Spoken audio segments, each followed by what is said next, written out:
ஸ்ரீநிதி ஜோதிடம் நேயர்களுக்கு வணக்கம். நான் உங்கள் ஜோதிடர் திருச்சேரை ராஜா வெங்கடேஷ். இந்த வார ராசி பலன் பதிவில் மிதுன ராசிக்கான வார ராசி பலன் பார்க்கலாங்க. மிதுன ராசிக்கு அதிபதியாக இருக்கக்கூடிய புதன் பகவான் இது வரைக்கும் பார்த்தீங்கன்னா விரயஸ்தானமான 12ஆம் இடத்துல சஞ்சாரம் பண்ணிட்டு இருந்தார். இந்த வார இறுதியில், அதாவது போன வார இறுதியிலேருந்து அவர் உங்களுடைய ராசியில் சஞ்சாரம் பண்ண ஆரம்பிச்சுறாரு. மிதுன ராசிக்கு அதிபதியாக இருக்கக்கூடிய புதன் பகவான் ராசியிலே சஞ்சாரம் பண்ணுறது மிக மிக சிறப்பு. ராசியில் சஞ்சாரம் மட்டும் கிடையாதுங்க, ராசியில் ஆட்சி பலம் பெறுகின்றார் புதன் பகவான். அப்போது நுணுக்கமான வேலைகள்லாம் ரொம்ப திறம்பட செய்வீங்க. ஓகேங்களா? ஒரு மொபைல் சர்வீஸ் கம்பெனி வச்சுருக்கீங்க, மொபைல் சர்வீஸ் கடை வச்சுருக்கீங்க. அங்கே பார்த்தீங்கன்னா உங்களுடைய தொழில் மேம்படும், அதிகப்படியான லாபங்கள் ஏற்படும். சார் வேறு கடைக்கு போனோம் சார், இந்த மொபைலில் இதுமாரி ஒரு ப்ராப்ளம் சார் அப்படின்ட்டு ஒரு வாடிக்கையாளர் உங்கள்கிட்ட கொண்டாந்து மொபைல் கொடுப்பாங்க. சார் நானும் 4-5 கடையில் போய் தேடி பார்த்தேன் சார், யாருமே சரி பண்ண முடியாது சொல்லிட்டாங்க சார் அப்படின்னா அதை வாங்கி நீங்கள் பார்ப்பீங்க, செக் பண்ணுவீங்க. ஒரு சின்ன ஒரு ஃபால்ட்டு தான் இருக்கும், அதை அவங்களால கண்டுபிடிக்க முடியாது. அந்த நுணுக்கமான ஒரு ஃபால்ட்டு கரெக்டாக அழகாக சரி பண்ணி கொடுத்துருவீங்க. அதன் மூலமாக அந்த வாடிக்கையாளர் ரொம்ப சந்தோஷம் அடைவார். அதன் மூலமாக அந்த ஒரு வாடிக்கையாளர் மூலமாக அதிகப்படியான வாடிக்கையாளர் உங்களுடைய கடைகளை தேடி வரத்துக்கான ஒரு வாய்ப்பாக ஒரு சந்தர்ப்பமாக இது அமையும். தொழிலில் முன்னேற்றங்கள் ஏற்படும். மிதுன ராசிக்காரங்க ஒரு 2 தொழில் பண்ணலாம், 2 விதமான விஷயங்கள் பண்ணலாம் அப்படின்னு ரொம்ப ரொம்ப எல்லாமே யோசிச்சுட்டு இருப்பீங்க. தாராளமாக எல்லாமே பண்ணலாம். இந்த டயத்தில் 2 விதமான தொழில்கள் பண்ணுறதுக்கு ஏற்பாடு பண்ணலாம். தாராளமாக செய்கிறதுக்கு அதில் லாபங்கள் ஏற்படும். ராசிதிபதி புதனுடைய 7ஆம் பார்வை 7ஆம் இடத்துல பதியுது. கூட்டு தொழில் மிக சிறப்பு. கூட்டு தொழில் பண்ணுறவங்களுக்கு தாராளமாக நல்ல நல்ல லாபங்கள் எல்லாமே கிடைக்கும்.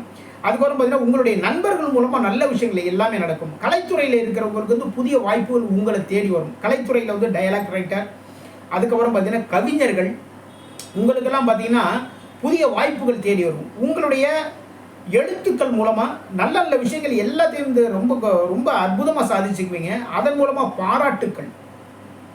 சாஃப்ட்வேர் துறையில் வேலை பார்க்குறவங்களுக்கு உயர் அதிகாரிகளுடைய பாராட்டுக்கள் கிடைக்கும்.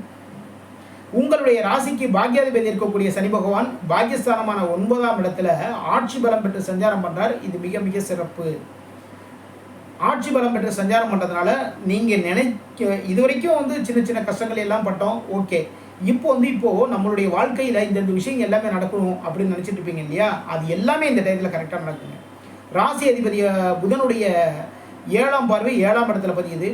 அது மட்டும் இல்லைங்க, உங்களுடைய ராசிக்கு 3ஆம் அதிபதி யார் அப்படின்னா சூரிய பகவான். சூரிய பகவான் உங்களுடைய ராசிக்கு விரயஸ்தானமான 12ஆம் இடத்துல சஞ்சாரம் பண்ணுறாரு. உங்களுடைய ராசிக்கு 5ஆம் அதிபதி இருக்கக்கூடிய சுக்கிர பகவான் உங்களுடைய ராசிக்கு விரயஸ்தானமான 12ஆம் இடத்துல சஞ்சாரம் பண்ணிட்டு இருக்காரு. உங்களுடைய ராசிக்கு 7ஆம் இடத்திற்கும் தொழில் ஸ்தானமான 10ஆம் இடத்திற்குமே இருக்கக்கூடிய குரு பகவான் உங்களுடைய ராசிக்கு விரயஸ்தானமான 12ஆம் இடத்துல சஞ்சாரம் பண்ணுறாரு. அப்போது தொழிலில் ஏதாவது விரயங்கள் ஏற்படுமா? தொழிலில் விரயங்கள் ஏற்படாதுங்க.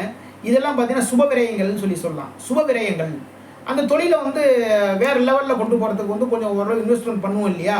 இதுதான் சுப விரயங்கள். இதன் மூலமாக தொழில் மேம்படும். தொழிலில் புதிய புதிய புதிய புதிய வாய்ப்புகள் எல்லாமே கிடைக்கும். நல்ல நல்ல விஷயங்கள் எல்லாமே நடக்கும். இது வரைக்கும் எதிர்பார்த்துட்டு இருந்த நல்ல விஷயங்கள் எல்லாமே மிதுன ராசிக்காரங்கள் நடக்க போகுது. எதனால? ராசி அதிபதி புதன் பகவான் ராசியில் ஆட்சி பலம் பெற்று சஞ்சாரம் பண்ணுறார். இது ரொம்ப ரொம்ப சிறப்பு. இது வரைக்கும் இருந்த அந்த சோம்பேறித்தனம், அதுக்கப்புறம் பார்த்தீங்கன்னா அப்புறம் பார்த்துக்கலாமே அப்படிங்கிற அந்த அலட்சியத்தனம், இது எல்லாத்தையுமே விட்டுருவீங்க. எந்த ஒரு வேலையாக இருந்தாலும் சரி தான் டக்கு டக்குன்னு ஒன்று எடுத்து செஞ்சு அதன் மூலமாக நல்ல பேர் வாங்குவீங்க. அரசாங்க வேலைகளில் இருக்கிறவங்களுக்கு பார்த்தீங்கன்னா நல்ல நல்ல வாய்ப்பு எல்லாமே கிடைக்கும். ஏன்னா உயர் பதவிகளுக்கு போகிறதுக்கான வாய்ப்புகள் எல்லாமே உங்களை தேடி வரும். அதனால் இது இந்த டைமில் கரெக்டாக யூஸ் பண்ணிக்கோங்க. இதன் மூலமாக நல்ல வேறு லெவலில் நீங்கள் போகிறதுக்கான வாய்ப்புகள் எல்லாமே கிடைக்கும். மிதுன ராசிக்காரங்க பெருமாள் வழிபாடு மிக மிக சிறப்பு. அதுக்கப்புறம் பார்த்தீங்கன்னா தாயார் வழிபாடு மிக மிக சிறப்பு. பெருமாள் கோவிலில் இருக்கிற மகாலட்சுமி தாயார் சன்னதி வழிபடுங்க. அதன் மூலமாக உங்களுடைய வாழ்க்கை மேம்படும், தொழிலில் முன்னேற்றங்கள் ஏற்படும். எதிர்பார்த்துட்டு இருக்கிற விஷயங்கள் எல்லாமே நல்லபடியாக நல்ல அழகாக நடக்கும். எந்த நாட்களில் போகலாம் அப்படின்னா திங்கட்கிழமை நாட்களில் போங்க, திங்கட்கிழமையில் போங்க.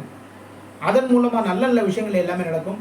இதுவரைக்கும் மிதுன ராசிக்கான வார ராசி பலன் பார்த்தோம். மீண்டும் அடுத்த வாரம் சந்திப்போம். நம்முடைய ஸ்ரீநிதி ஜோதிடம் சேனலை லைக் பண்ணுங்கள், ஷேர் பண்ணுங்கள், சப்ஸ்கிரைப் பண்ணுங்கள். நான் உங்கள் ஜோதிடர் திருச்சேரை ராஜா வெங்கடேஷ். வாழ்க வளமுடன், வாழ்க வளமுடன்.